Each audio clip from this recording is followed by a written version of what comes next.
Sir ഈ വിഷയം, ഈ സ്ത്രീകളുടെ വിവാഹപ്രായവുമായി ബന്ധപ്പെട്ട വിഷയം ഇവിടുത്തെ മീഡിയാസ് ഏറ്റെടുക്കുകയും പൊതുസമൂഹത്തിൽ ഈ കാര്യത്തിൽ ഇസ്ലാം എന്തോ ഒരു പ്രാകൃതമായ നിയമം അവതരിപ്പിച്ചു എന്നൊരു ധ്വനി ഉണ്ടാക്കുകയും ചെയ്തു. അക്ബർ സാർ പറഞ്ഞ പോലെ തന്നെ അത്തരം ചർച്ചകളിൽ പങ്കെടുത്ത മുസ്ലിം പണ്ഡിതന്മാർ പോലും മൗനികളായി നിൽക്കുന്ന ഒരു കാഴ്ചയാണ് നമുക്ക് കാണാൻ സാധിച്ചത്.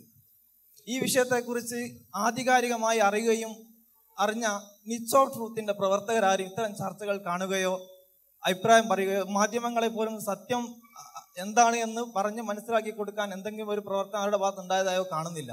എന്തുകൊണ്ടാണ് സാർ?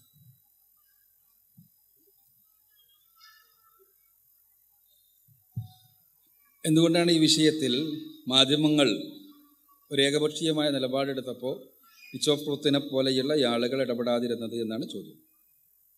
യഥാർത്ഥത്തിൽ മാധ്യമങ്ങൾക്ക് അവരുടെ അജണ്ടയുണ്ട്. ആ അജണ്ട വളരെ ക്ലിയറാണ്. ഇവിടെ വിഷയാവതരണത്തിൽ വ്യക്തമാക്കി കഴിഞ്ഞതാണ്.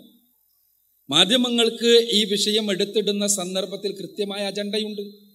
ആ അജണ്ട മുസ്ലിങ്ങളെ പ്രാകൃതമാക്കി അവതരിപ്പിക്കുക എന്നത് തന്നെയാണ്. അപ്പം അതിന് അവർക്ക് പറ്റുന്ന, അവർക്ക് കഴിയുന്ന, അവരുടെ സമർത്ഥനത്തിന് കാര്യമാത്ര പ്രസക്തമായ പൊതുസമൂഹത്തിന് മനസ്സിലാകുന്ന രൂപത്തിൽ മറുപടി പറയുന്ന ആളുകൾ ആയിക്കൂടാ ചർച്ചകളിൽ പങ്കെടുക്കേണ്ടത് എന്ന് അവർക്ക് നിർബന്ധമുണ്ട്.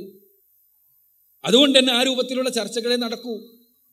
നമ്മൾ വിചാരിക്കുന്നത് പോലെ മാധ്യമങ്ങൾ നിരപേക്ഷമല്ല. നിരപേക്ഷം എന്ന് പറഞ്ഞാൽ ഒരു ഏതെങ്കിലും കക്ഷിയിൽ ചേരുന്ന രൂപത്തിലുള്ളതല്ല. മാധ്യമങ്ങൾ,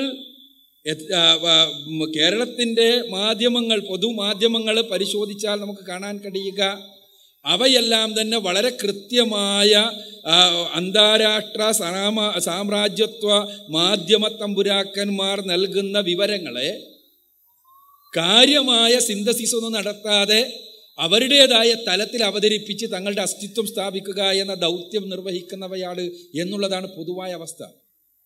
ഇപ്പോൾ ഇവിടെ തന്നെ നിങ്ങൾ ആലോചിച്ച് നോക്കുക. ഇപ്പോൾ വിഷയാവതരണത്തിൽ അവസാനം പറഞ്ഞൊരു കാര്യം എന്താ?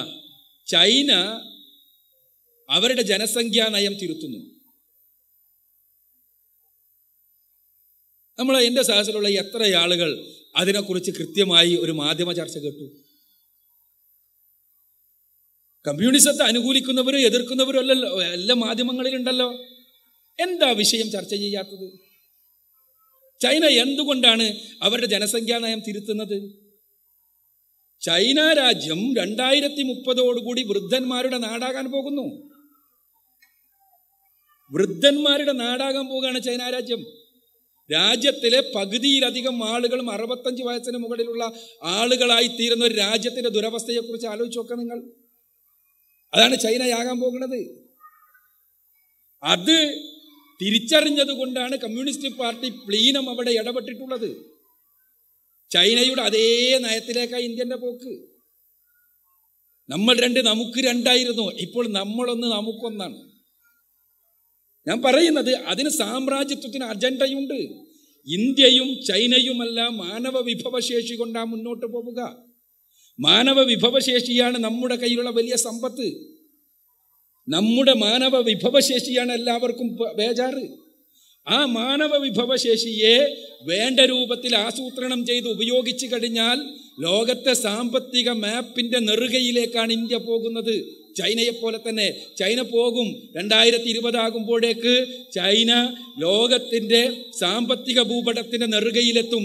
പക്ഷേ 2025 ആകുമ്പോഴേക്ക് പൊളിഞ്ഞ് അവിടുന്ന് ചാടി വീടും. നിങ്ങൾ ജീവനുണ്ടെങ്കിൽ ഇൻഷാ അല്ലാഹ് നമുക്ക് നോക്കിക്കാണാൻ കഴിയും. അല്ലെങ്കിൽ ആ രൂപത്തിലുള്ള നടപടികൾ അവിടെ നിന്നുണ്ടാവണം. എന്തുകൊണ്ടെന്നാൽ ഒരു വീട്ടിൽ തന്നെ നിങ്ങൾ ആലോചിച്ച് നോക്കുക, ഒരു വീട്ടിലുണ്ടാകുന്ന ദുരവസ്ഥ, ഒരു വീട്ടിൽ ഇപ്പോൾ തന്നെ ഉണ്ടായിക്കൊണ്ടിരിക്കുന്ന ദുരവസ്ഥ എന്താ? ഒരു ആണും പെണ്ണും യുവാക്കൾ, അവരുടെ വൃദ്ധരായ മാതാപിതാക്കൾ 4 എണ്ണം, അവർക്ക് വലിയ അവരുടെ മുത്തച്ഛന്മാരോ മുത്തശ്ശിമാരോ ഉണ്ടെങ്കിൽ എല്ലാം കൂടി 12 വൃദ്ധന്മാർ, 2 യുവാക്കൾ, ഒരു കുട്ടി. ഒരു വീടിന്റെ ക്രമം എത്ര ഭീകരമാണ് അവസ്ഥ എന്ന് ആലോചിച്ച് നോക്കുക. ആ അവസ്ഥയെ തിരിച്ചറിഞ്ഞു ചൈന രാജ്യം. ഞാൻ പറയുന്നത് ഈ വാർത്ത നമ്മളെ മാധ്യമങ്ങളൊന്നും കേട്ടിട്ടേ ഇല്ല, ഒരു ചർച്ച സംഘടിപ്പിച്ചിട്ടില്ല. കേരളത്തിനെ സംബന്ധിച്ചിടത്തോളം കേരളത്തിൽ മലയാള ഭാഷ സംസാരിക്കുന്ന ആകെ 4 കോടി മനുഷ്യന്മാരുള്ളത്. നമ്മൾക്ക് ടെലിവിഷൻ ചാനലുകളുടെ എണ്ണം 28. അതിൽ 6 മുഴുസമയ വാർത്താ ചാനലാണ്. നമ്മളെ ലോകവിവരം ഉണ്ടാക്കാൻ വേണ്ടി മാത്രമുള്ളതാണ് ഈ 6. ശരിക്കും ഒരു ഭയങ്കര അത്ഭുതകരമായ സാധനമാണ്. കാരണം എന്താ വെച്ചാൽ 4 കോടി ആളുകൾ മാത്രം സംസാരിക്കുന്ന ഒരു ഭാഷയിൽ 28 ചാനലുകൾ എന്ന് പറഞ്ഞാൽ ലോകത്തിൻ്റെ ഒരു ചാനൽ സ്റ്റാറ്റിസ്റ്റിക്സ് എടുത്താൽ അത്ഭുതമാണ്. പക്ഷേ ഇങ്ങനെ 24 മണിക്കൂർ ലോകവിവരം ഉണ്ടാക്കുന്ന നമ്മുടെ ന്യൂസ് ചാനലുകളിൽ ഒരു ചർച്ച വന്നോ, ഒരു പഠനം വന്നോ, ഒരു ഈ വിഷയം എന്തെങ്കിലും ഒരു വർത്തമാനം വന്നോ? ആകെ മനോരമയിൽ ചൈനയുടെ മുൻ ഇന്ത്യയിലെ ചൈന സ്ഥാനപതി, ചൈന അംബാസഡർ ആയിരുന്ന ആൾ എഴുതിയ ഒരു ലേഖനത്തിൽ ഒരു സെന്റൻസ് മാത്രമാണ് ഇതിനെക്കുറിച്ച് വന്നത്. ഒറ്റ സെന്റൻസ്. കേരളത്തിലെ മലയാള മാധ്യമങ്ങളുടെ അവസ്ഥ ഞാൻ പറയുന്നത്. ഞാൻ പറഞ്ഞു വരുന്നത് എന്താണെന്ന് വെച്ചാൽ അവർക്ക് അജണ്ടകളും ആ അജണ്ടകൾക്കനുസരിച്ച് അവർ പോകും. അവിടെ നമുക്ക് ഇതല്ലാത്ത ആൾട്ടർനേറ്റീവായ മാർഗങ്ങൾ ഉപയോഗിച്ച് ബോധവൽക്കരിക്കുക എന്ന രീതിയേ ഉള്ളൂ. അത് അന്ന് സ്വാഭാവികമായും ഈ കാറ്റിൽ പെട്ടെന്നൊരു കൊടുങ്കാറ്റ് കണ്ടു വന്ന മുസ്ലിം സമുദായത്തിനെതിരെ ഞാൻ പറഞ്ഞല്ലോ, അതിൽ മുസ്ലിം യുവജന സംഘടനകളുടെ ആളുകൾക്കടക്കം അടിപതറിയ സന്ദർഭത്തിൽ അത്തരം ആളുകളെ പിടിച്ചുകൊണ്ടുപോയിട്ടാണ് ചർച്ച ചെയ്തത്.